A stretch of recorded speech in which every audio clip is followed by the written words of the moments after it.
Allez, merci.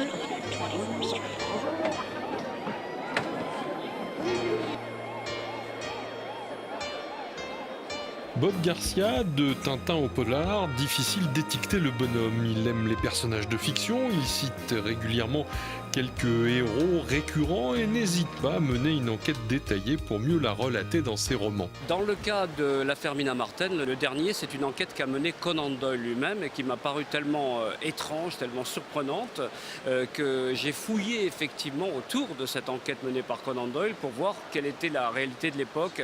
Est-ce qu'on pouvait vraiment résoudre des enquêtes par le biais du spiritisme, puisque c'est ça le fond de l'histoire. La médium qui détermine qui a tué sa fille, parce que sa fille a disparu, où est-ce qu'elle a été enterrée et qui est l'assassin. Donc et l'assassin dit bah oui c'est moi, il avoue et il est emprisonné, etc.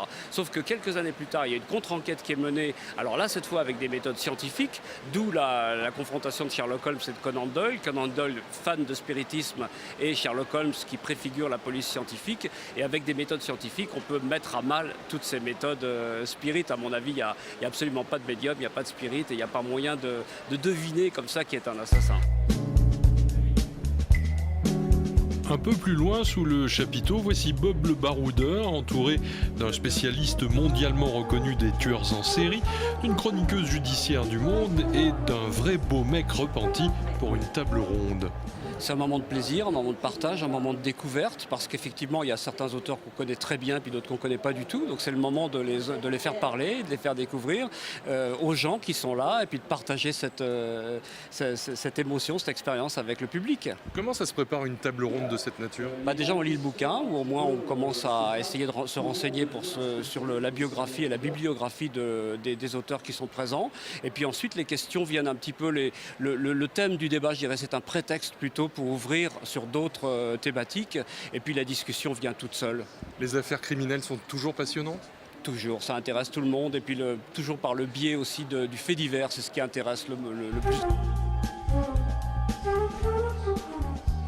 Un salon du livre, c'est le moment où on rencontre ceux qui vont être à l'autre bout du livre. C'est un moment important pour un auteur ? C'est super important parce qu'en fait, on n'a pas de retour de lecteurs.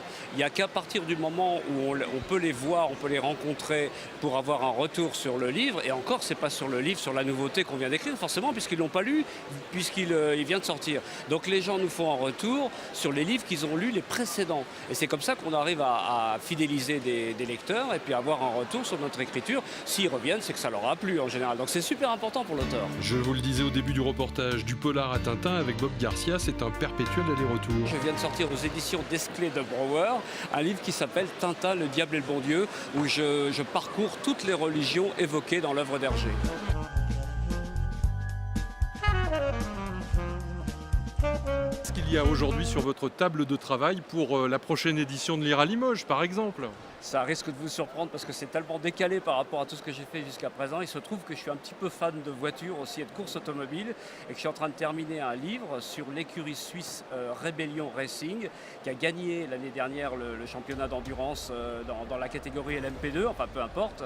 Et cette année, j'ai décidé pour Le Mans, un peu avant Le Mans, de sortir ce livre sur la saga de l'écurie suisse Rebellion Racing aux 24 heures du Mans.